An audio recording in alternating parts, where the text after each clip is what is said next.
So, guys, where is God? In people, in music, between people, on the stage? Please. Difficult question. Of course, God is also on stage. I mean, yeah, sure, because it's between the German Theaterwissenschaftlerin called it die interaktive Feedback-Schleife.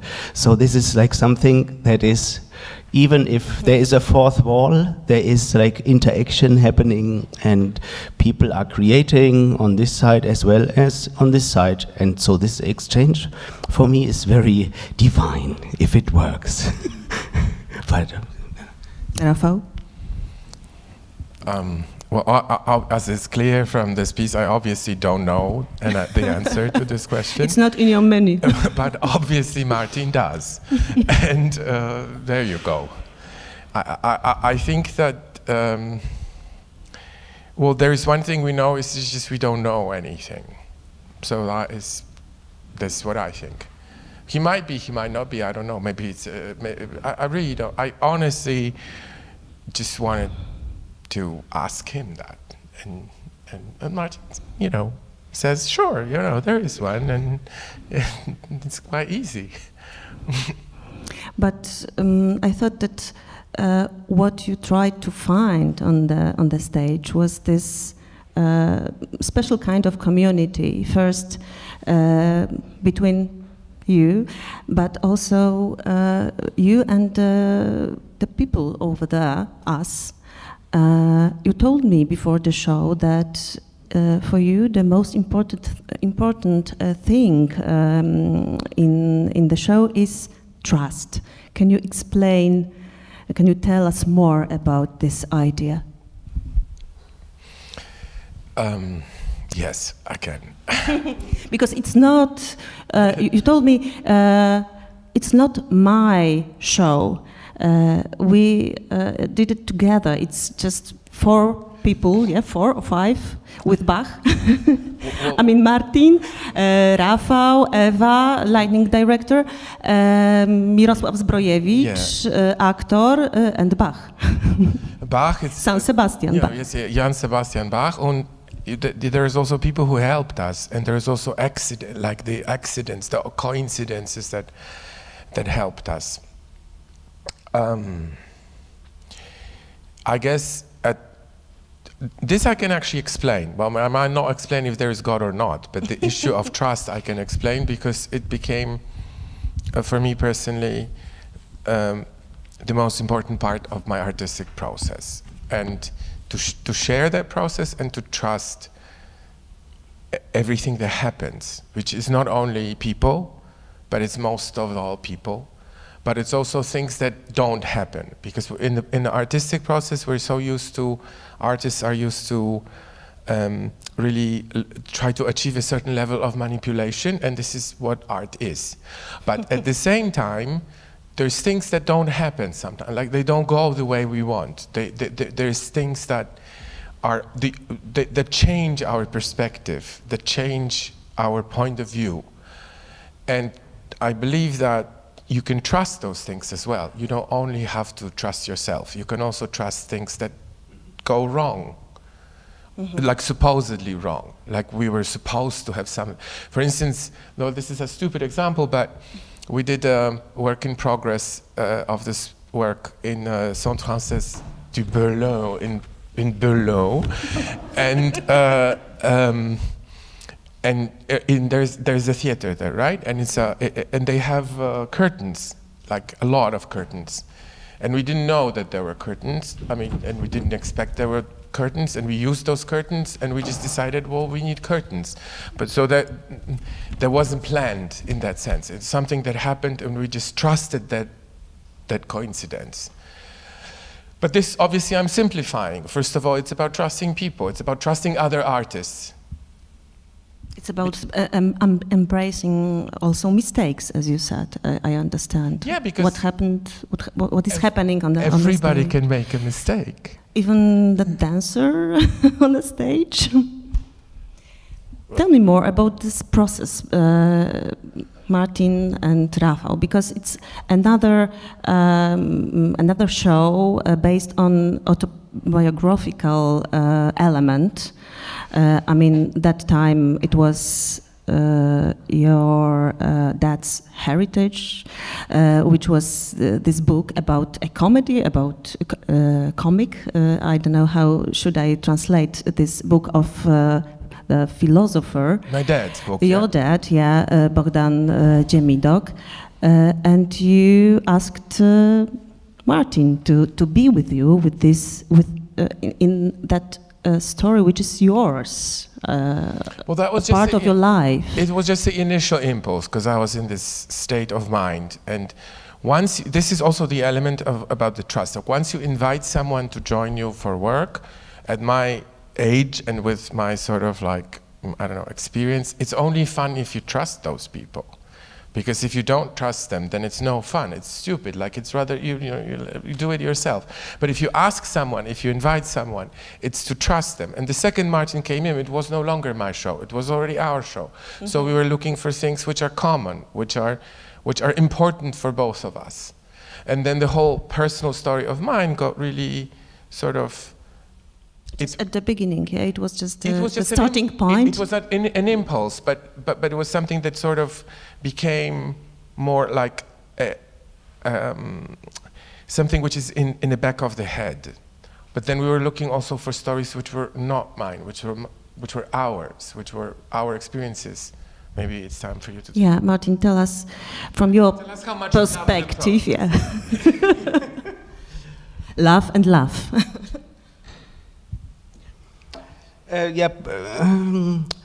This element of trust is probably also one interesting aspect for me about this piece, is that we did not really do the big application and do the big plan, which is usually what one does in Berlin. You write the big application, you want the big money, and then you go into the process. But there's also some kind of a trap in this system for me. As sometimes you try to please the people who read these applications, and so there's also something difficult about that. And so one of my favorite things to do was always once to do something that is a little bit just outside. And this is also how we created. We got some money from some other foundation and from you guys and from the Centre Français, and so but he has a studio, so we met in the studio. We didn't work 2 months, 8 hours every day, but more like over 1 year here. You knew each other before. I mean, when or where was your first meeting? It's also really by accident in a way, because on the street, like in the first scene, yeah. No, actually, yeah. So the Spektakl, the 𝗕𝗘𝗦𝗧𝗦𝗘𝗥 exists, and but I did this with another colleague for many, many years. But he decided to go to television, and this is 5 years ago. And he said, "I know this this Polish choreographer. I saw him in a piece, and I think you might like him." And that's just so. We were kind of hooked, like a like a kind of, how do you call this, like a marriage, like a arranged marriage, yeah. So, which some people say is luckier than falling in love and then fighting. Special chemistry the love between you, back. yes, we could see. So yeah, this was many years ago. So we adapted like this kind of nice relationship, playing this piece and doing some other pieces, children's pieces, and so yeah, the plan was to do something else. Exactly. And then my dad died, and I was like, that's a great opportunity. Tell me more about that thing. I mean, the book and the father, and the legacy, you may call it.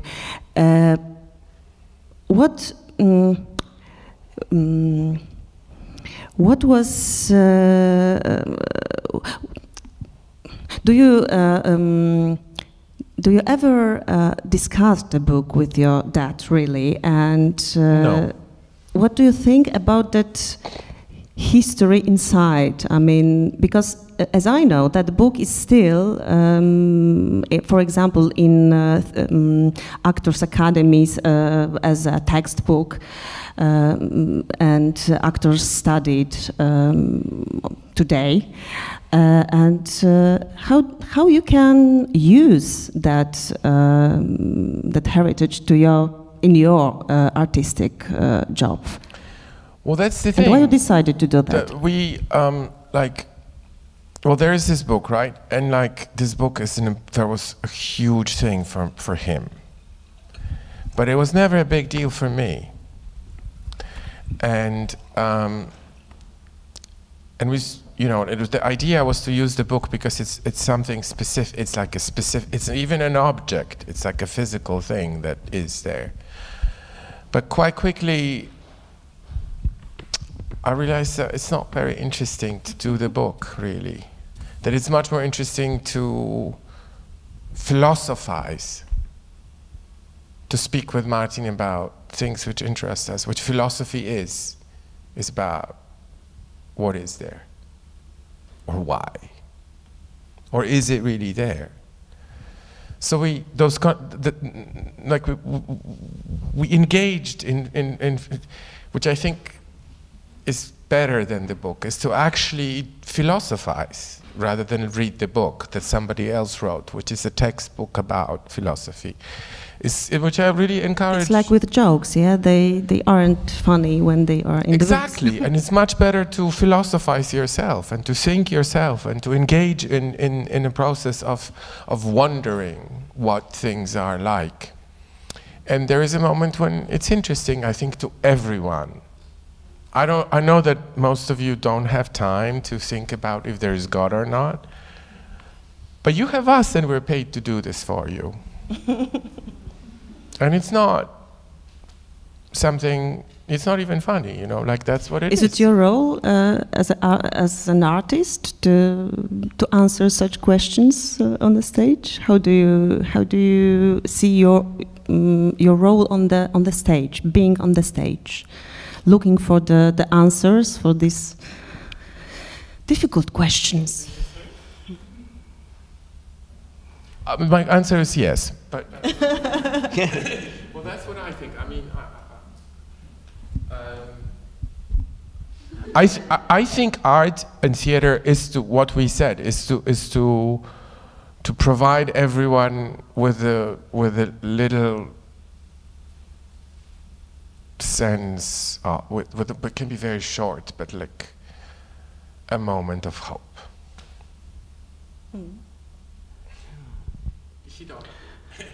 Hope, yeah, I don't know. I once learned I should not hope, because hope is in the future, and actually we are all in the present, and so there's nothing to hope. So in the present there's no hope, yeah? And the early Christians made this up because they had like a theological problem that they said, he's gonna come back, and then he didn't come back, and so they invented hope to say, there's hope, yeah, because so that the people didn't run away and go to another religion. So, and this also maybe kind of the damage of this religion, probably. But crossing hope of my no longer. This menu became very short now, without God and hope. I don't know. For me, theater is just dividing the space into. Then there are some people take the responsibility for the one part and the others for the other part. And if we wouldn't do that, we would just have the same part in the room, and this would be a little bit boring. And so some people take different responsibilities, and that's more interesting than to have everything is the same. And Rafał, do you think, do you see this performance as a kind of farewell to your father, or part of your life you had with him, kind of mourning or not? How do you treat it? Well, I mean, this is also something that we spoke about a lot, because everybody who's in this project is without a father already. Mm-hmm. Like, we also spoke about this, that, like, our fathers are dead. But it's what's going to happen to everyone who even has one, right? So that's like a universal human experience. Like a loss of father is something that happens to people. We lose fathers. And we're both fathers, and we'll also be gone at some point, because that's what people do, you know. And it's hard to find something more universal than that. But if this was my process of mourning, yeah, but it's not really in the piece. Mm.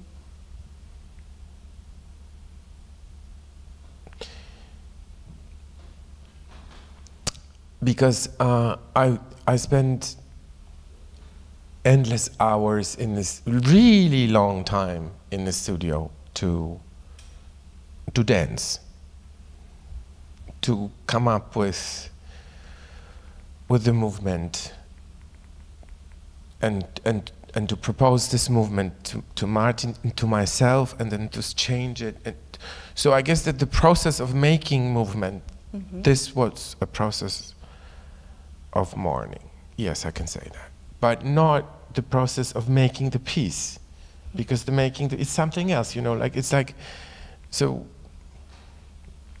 like making it's the a kind of transformation. Yeah. Making the piece is already cooking, yeah. So I would be like, you know, but like I would the growing of the vegetables, that would be like the mourning. So kind of like seeing what can I dance, and why would I even dance, and to what music would that be?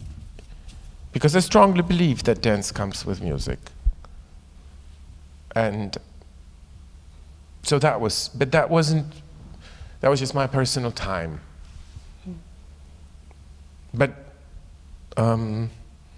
we did speak a lot about our fathers and the loss of them and all those things. But this was not a therapy, like this work was not a therapy work for me. I think it was, but to come with things, to bring them to the work. I think it was, but it wasn't a question of my choice, it was just a question of time. Because no, he died, so then I was mourning, you know, like it kind of came with the package. I'm thinking also about this title. Oh, maybe Martin wants to say. Yeah, it's also that you create the material, and then the material kind of talks to each other, and talks to itself, and talks to us, and I think this idea of loss and the idea of what is between people, and yeah, this is, and what does the loss tell about what is between people becomes visible in another kind, but also other people go away, and you feel the loss if they move to another city, and that's also the kind of loss. So yeah, I think this is like all these things that we thought, that we felt, and we found out. But actually, the father, I think you had a very, I think that also very contradictory, because you had a very difficult relationship with your father, and he became very old, and you were very sad. My father died really early, or he became 69 only, and I had a very good relationship with my father, but I never felt, I don't know, I never felt that that was wrong. He went, and then he was gone. And I always was kind of confident with that. And I cannot explain why. I don't know. Of course it's sad, but I don't have anything to say against that. But this is also the part of our exchange, was to how do we deal with this? Do we even deal with this? Is it important? How does it work? And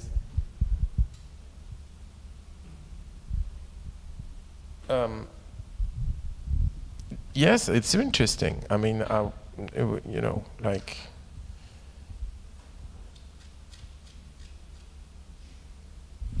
it's like so nice to have someone to tell you, like, oh, it's interesting because it's not what I think, you know. It's already better. Like, not to be alone is I would say better than being alone. Do you want to ask any questions to to the creators of bestseller, maybe? That's the moment. If not, I would like to ask you also... We're very grateful. But they're very grateful, of course, for that contact and this exchange of energy. But maybe the last question is about the title bestseller, because this immediately leads us to this theme of art as a product, as something, a commercial work for sale, for example. And after all, I think contemporary dance can hardly make a fortune for the creators. So what is behind this name for you, bestseller? You told us a little bit in the piece, in the show, but I think that there are deeper layers of this joke or this idea, the title. I'm glad you think so, because actually... Because not. Because no, on this, I mean, honestly... You just wanted to sell the tickets, and that's why... No, the bestseller joke or the bestseller story, this is true. I mean, I actually heard it from my dad, and I try telling this to pretty much everyone that I really like at some point hears that, and it's not that people always laugh, but I always find it funny. I like, you know, even now I think it's funny, the whole concept. So I just thought that I'm just going to take this joke and I'm just going to ask Martin to do the piece according to the rules given in the joke, that we're going to have the repeating moment, they're going to have a little bit of the religion. Yes. And they're all on all of that. It's going to be happening all around the aristocracy. What about sex? What about sex? Well, you know, I mean, we assume that maybe you kind of like guess or something. They could be like in the air, you know. This chemistry, I know. I was thinking maybe you would ask about aristocracy more, you know, because that's not. I can see that you are very elegant, so well, maybe. That was the deal, you know. So there you go. And also there's the thing about the secrets. The secret can be like, where is the sex, for instance, you know. So I mean, you can play it. I really thought to do it, to just use this recipe and see. And then the title is already there, you know. Like, it has to be one. It's very easy. All you need is 5 things. So guys, you can create your own bestseller, as you can see, just like our guest. Thank you very much for the show, for the meeting, for the conversation, and thank you. And of course, Eva, the lighting director. And we invite you for the next performance on the big stage, another show of Ciało, Umysł Festival. Thank you. Thank you, Martin. Thank you, Rafał.